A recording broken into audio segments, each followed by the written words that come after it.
Hi, I'm Brett Baldwin from the Brooklyn Aerodrome, and I'm going to show you how to build our basic plank glider. It's made out of 1/4 inch foam. Whatever you can find is acceptable. Sources could be meat trays from your local supermarket, or if you happen to have a supply of blue foam, this is a good material as well. You might be able to find some paper-covered foam as well in the form of, what's it called, I don't know, that kind of stuff. So, anyway, so I'm going to go through the construction of this and just cutting it out of some foam here. And first thing we're going to do is we're going to measure our shape, which is going to be, in this case, 12 by 8 inches. So I'm going to measure 12, 2 spots.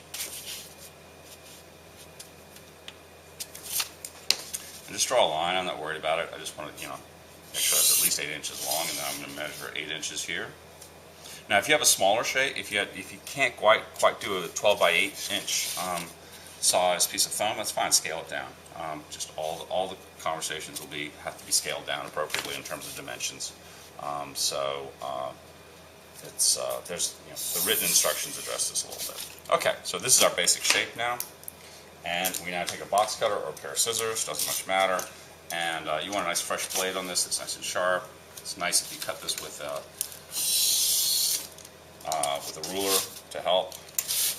And there we go. And that is there. Okay, so we now have a piece of foam. Again, you can make this all out of all kinds of different kinds of foam. Now, probably just for attention to detail points, we're going to mark the center point here, because this is actually going to matter, which is going to be 6 inches on a 12-inch wide wing. Okay, we're going to draw a line here. The other thing we're going to do is mark 1 inch off the back.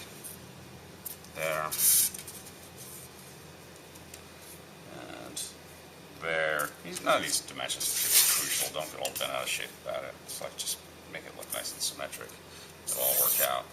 And then the next step, what we're going to do is we're going to take this ruler, or we're going to use the edge of the table, to bend this up a little bit. I like to take the ruler and just hold it stiffly in my hand, and then I just sort of press down.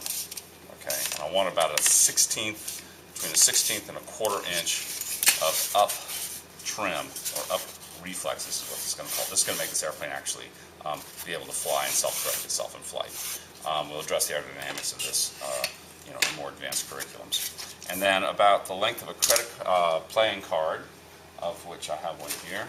I'm going to want to make a nice slit here, so that this is going to be our vertical stabilizer. Just eyeball it, you don't have to get super crazy about it. And that playing card, which is going to be the vertical stabilizer, slides in there, and we have almost the whole glider. Now, what I want you to notice right now is if I try to launch this, and the launch technique I want you to use is over your head, like this, over your head like this, and when you launch it, you're just going to let it go level. You want to launch up, you can launch a little down if you want, but you don't want to launch up, okay? So we just launch, and notice it just sits there and flops around. That is not a flying airplane, that is a falling leaf.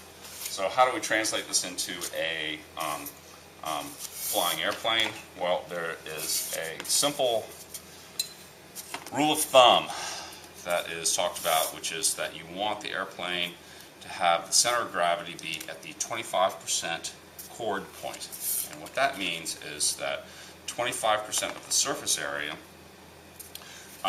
is ahead of the center of gravity of the airplane. And the center of gravity is the balance point of the airplane, and then 75% of it after. And so I'm drawing in the chord point, and where I would like, this is the 25%, I'll actually write it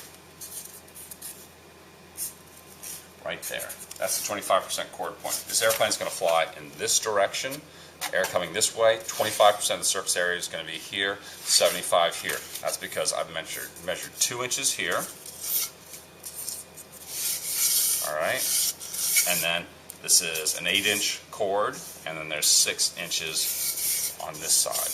So 2 inches out of 8 inches. Out of 8 inches is 25% of the surface area, which means the 2 and 6 inches out of 8 inches is 75% of the surface area.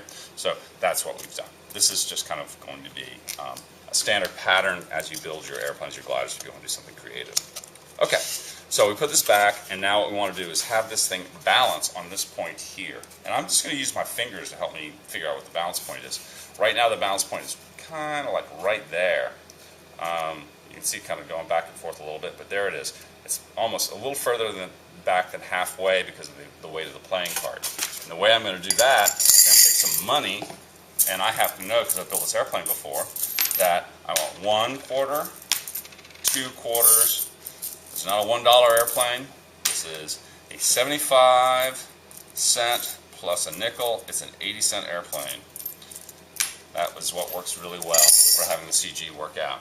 So what I do, as far as possible, I put the first quarter on top in the middle, as far as I can get it far forward. I don't want it ahead of that necessarily. I could put it ahead, but I would have to change what the weight is. Put a little tape on, a little packing tape there. Add the second one. Put a little packing tape there. Take the third one. Add a little packing tape there.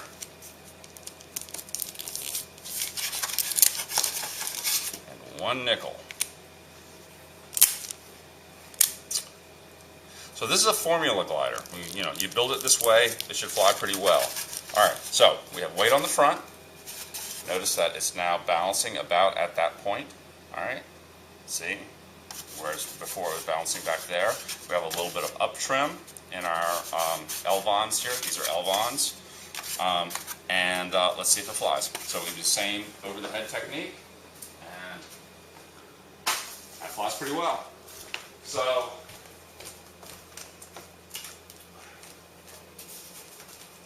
this is it.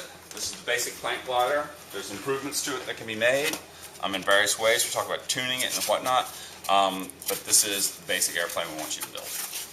There's another launch technique if you want to use it, which is that you can try to launch a sidearm like this. So this is, you have to remember, it's always level or a little down, not up, and you just launch like this. And that flies too. Thank you very much.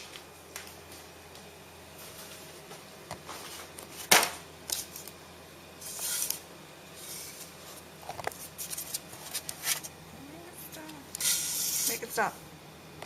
No.